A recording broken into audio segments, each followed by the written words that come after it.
माय मस्त पाहिली तू हे व्हिडिओ टॅब मध्ये बघ शेट काय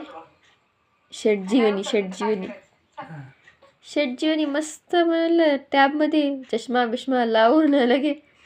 बघायस बघा बोटाने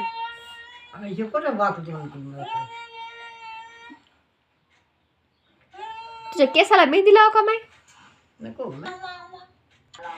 हो माय त्या केसाला मेहंदी लाव का सांग नको काय लावतो जराशी छान फॅन्सी लुगडे त्याच्यावर छान आपल्या बोवानं घेतलेला गुलाबी चष्मा मॅचिंग मग त्या कशी खरी कारभारीन वाटायलीस मालकीन बाई